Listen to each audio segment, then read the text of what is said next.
Gorgeous or generic? Trailblazing or derivative? Hell-raising or ho-hum? The latest smartphone from OnePlus is as polarizing as its predecessors, and while this one may not be a flagship killer, it is indeed a killer flagship.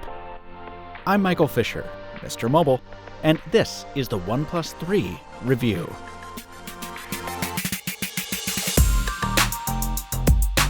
When I handed the OnePlus 3 to a friend the other day, the first thing out of his mouth was, "Did HTC make this?"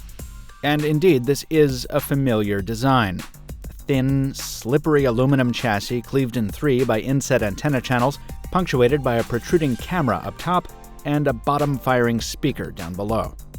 When I first saw the new design, I was frankly let down.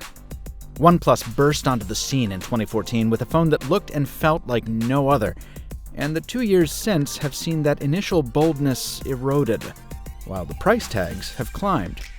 The company tries to keep the fun alive with a variety of slap-on covers for the OnePlus 3, sold separately, but while the materials are genuine and the design's pretty, at the end of the day, these are just cases, and they look the part. So I carry the phone in the nude, as it were, and you know what? Every day I like it a little more. The thin construction gives it a better hand feel than, say, the Nexus 6P, and more importantly, the OnePlus 3 checks all the usability boxes that its predecessors struggled with. A fast and accurate fingerprint sensor, quick charging, NFC for Android Pay, top-shelf silicon, and a colorful and spacious AMOLED display. You might say Full HD resolution is too low in 2016, but I don't agree. At 5.5 inches, that makes for 400 pixels every inch. OnePlus could have chosen a better sub-pixel arrangement than the pentile implementation it went with, but 95% of the target audience isn't going to notice. I sure didn't, until it was pointed out. If people are going to complain about anything concerning the display, it's going to be nitpicking. Literally. At about 400 nits, the screen doesn't get bright enough in direct sunlight. But, at the risk of calling a bug a feature, that also means the screen is kinder to the battery, and the result is a phone that usually lasts me all day and well into the night, even with heavy use and even while paired to 3 separate Bluetooth devices. In fact, if I had to give the OnePlus 3 a nickname, I'd call it the ball juggler. No, I wouldn't. That's not true. But there are 6 gigs of RAM in this thing. So it multitasks like no Android phone, like no phone I've used before. I can run multiple games at the same time and jump between them without waiting for any of them to reload. That's not something the average user is going to need, but that headspace does make it possible, for example, to shoot a quick video while you're listening to a podcast without force closing the audio app.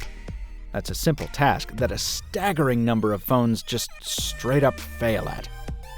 Sometimes more power really is what you need for a better experience. And OnePlus isn't just about brute force. Oxygen OS, the company's version of Android Marshmallow, includes a ton of little conveniences. You can swipe down anywhere on your home screen to get to your notifications, saving your thumb a stretch.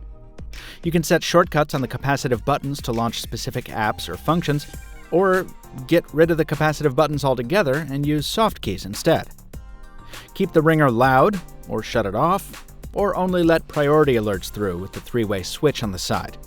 You can use the dark mode, like I'm doing, or stick to dress whites for the summer. Use the shelf on the left home screen to keep your widgets all in one place, or don't. And if you're worried about OnePlus not delivering timely Android updates, which by the way is totally a valid concern, the bootloader is unlockable, so you can throw it all out the door and do something special. And speaking of special, let's talk about the camera.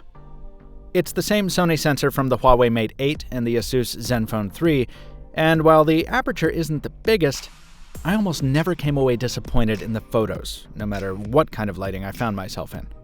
In 2016, flagship smartphone cameras have gotten so good that you almost need to be a pro photographer to tell the difference between them. Since I'm not, and odds are neither are most of you, I think it's enough to say that I didn't ever take a photo with the OnePlus 3 wishing I'd pulled a different phone out to do it. Now, sadly, that's not as true for video. While this camera does have optical and digital stabilization, you wouldn't necessarily know it from the shaky footage I often came away with. Shooting in 4K will get you a nicer picture, and this camera can do that, but you'll probably want to keep it to 1080p unless you want to completely decimate your storage. There's no micro SD slot on the phone, so the 64 gigs on board are all you get. Sad face. Talking about faces, the selfie cam is as sharp as you'd expect from an 8-megapixel sensor, but you do need perfect lighting. The picture is quick to blow out if you pour too much light on the scene, and there's almost always a bunch of digital noise in the shot too, which is doubly true for video. Narcissists take heed. Let's wrap it up with the details.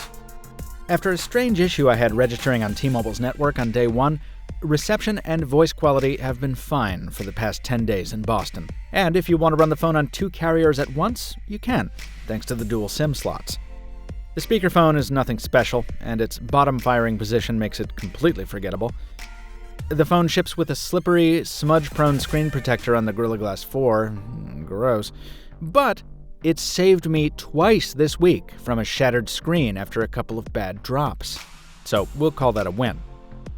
There's a cool feature that lets the phone power itself on if it's turned off when it's supposed to be sounding your morning alarm.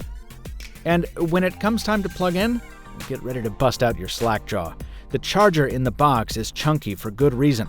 It kicks out a 5-volt 4-amp combo that gets the phone to 64% in a half hour and 90% after 45 minutes. So, what's the upshot? Well, while I wish OnePlus could have held on to the bold, rebellious industrial design that characterized its freshman effort, my Android Central colleague Andrew Martonik is right when he says the company has finally grown up. The OnePlus 3 is a combination of very compelling features and very few compromises, in a package substantially more affordable than the flagships it tries to topple. And best of all, you don't need to jump through a lot of hoops or wait for an invitation to buy one. In the words of the company that built it, it's about time. Thumbs up for the OnePlus 3.